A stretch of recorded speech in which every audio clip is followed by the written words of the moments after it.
ఇప్పుడు అంబటి రాంబాబు గారు కానీ లేదా మెయిన్ గా వైఎస్ఆర్సీపీలో ఉన్న చాలా మంది మంత్రులు ఉన్నారు. పేరు నాని, కోడళ్ళని, గుడివాడ అమర్నాథ్, వీళ్ళందరూ కాపు సామాజిక వర్గానికి చెందిన వాళ్ళు, పైగా మంత్రులుగా చేశారు.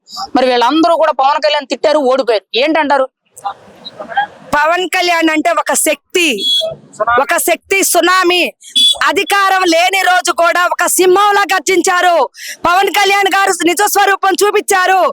5 ఏళ్ల మీ అరాచకాలని ఒక్క అసెంబ్లీ ఎలక్షన్లకే మిమ్మల్ని అందరినీ ఇళ్ళకి పంపించాడు. బుద్ధి చెప్పాడు. పవన్ కళ్యాణ్ గారు చోరి ఎవరు వచ్చినా ఇలాగే కొడపడం జరిగింది. జగన్మోహన్ రెడ్డి గారు అక్కని, అమ్మని, చెల్లిని ఇద్దరికే అన్యాయం చేసి బయటకు పంపించాడు.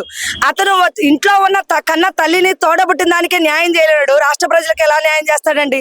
మరి ఇప్పుడు జగన్మోహన్ రెడ్డి గారు పవన్ కళ్యాణ్ కొంచెం విమర్శిస్తున్నారు కదా, కార్పొరేటర్ ఎక్కువ, ఎమ్మెల్యేకి తక్కువ అని చెప్పి వ్యాఖ్యలు చేస్తున్నారు కదా, ఎలా అనిపిస్తుందండి? కార్పొరేటర్ ఒకటి చెప్పనా, ఏది కూడా చేతకాని అసమర్థతలో ఉన్నవాడు ఆడంగిలోడు అలాంటి మాటలు మాట్లాడతాడు.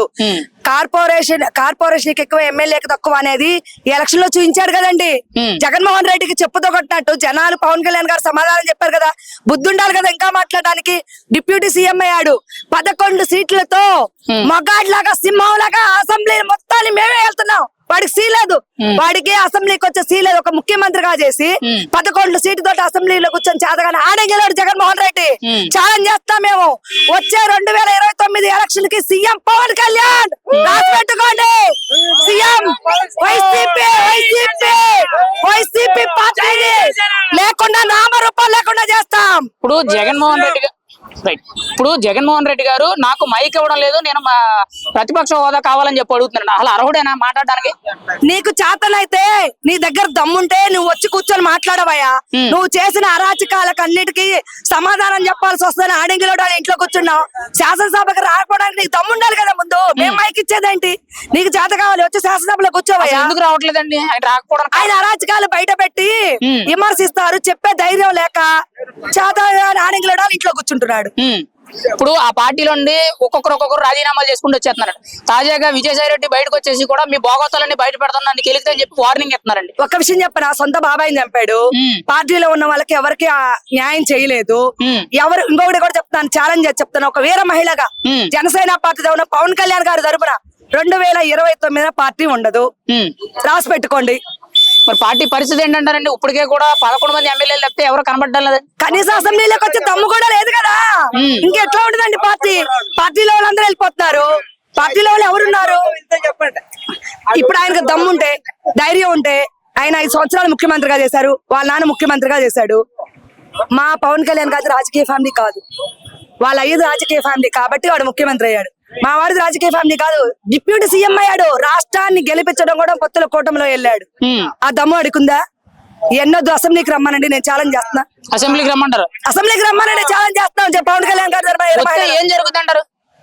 వస్తే అంటే ఇప్పుడు ఆయన చేసిన హత్యలు, అఘోరాలు, ఆ రాజకీయాలు మొత్తం వాడు చేసిన కుట్రలన్నీ బయట పెడతారు. అన్నీ A to Z.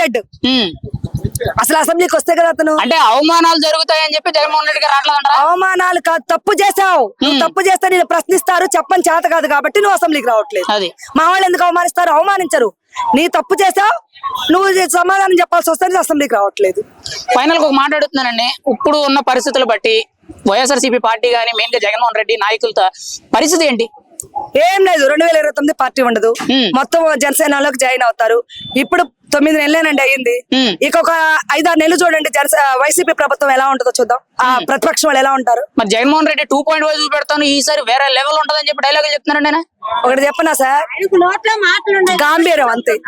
గాంభీర్యంగా ఏదో హో అనుకుంటారని తప్పితే ఆడికి అంత సినిమా లేదు. ఆ మాటలు ఎందుకండి వచ్చి అసెంబ్లీకి వచ్చామనండి. అది పవన్ కళ్యాణ్ గారిని ఎగురుతాడు అని అన్నాడు కదా, అవన్నీ అవసరంలా. 5 సంవత్సరాల్లో మేము ప్రతిపక్షంలో ఉన్నాం. మా పవన్ కళ్యాణ్ గారు ఓడిపోయారు. మాకు ఒక్క సీట్ లేదు. అయినా సరే ఇవాళ కూటమిలో మేము ఎన్ని సీట్లు తీసుకున్నాం, ఎన్ని గెలిచాం, నీకు ఎన్ని సీట్లు వచ్చి మీ అయ్యా ముఖ్యమంత్రి, నువ్వు ముఖ్యమంత్రి అయ్యావు, నీకు 11 సీట్లు. సిగ్గుండాలి కదా. అసెంబ్లీకి రావట్లా మళ్ళీ నువ్వు. మాకు రాజకీయ ఫ్యామిలీ లేవు మా వెనక. మేము నికాలస్తుగా ప్రజలకు న్యాయం చేయడానికి పార్టీ పెట్టుకొని మా సొంత శక్తితో వచ్చాం. ఇక్కడికి వచ్చిన ప్రతి కార్యకర్త, ప్రతి నాయకుడు వాళ్ళ ఖర్చుతో, వాళ్ళు కూలీకి పోయి తెచ్చుకున్న డబ్బులతో వచ్చారు. నువ్వు సారాయి పోయాలి, పలావ్ పెట్టాలి, నీ వెహికల్స్ పెట్టాలి. మాకు అవసరంలా. ఒక్క పిలుపు టీవీలో, ఒక్క ప్రెస్ మీట్, ఒక్క వాక్యం ఇస్తే చాలు కట్టలు దించుకొని వస్తారు. ఇలా అడిగి నిద్ర పట్టదు.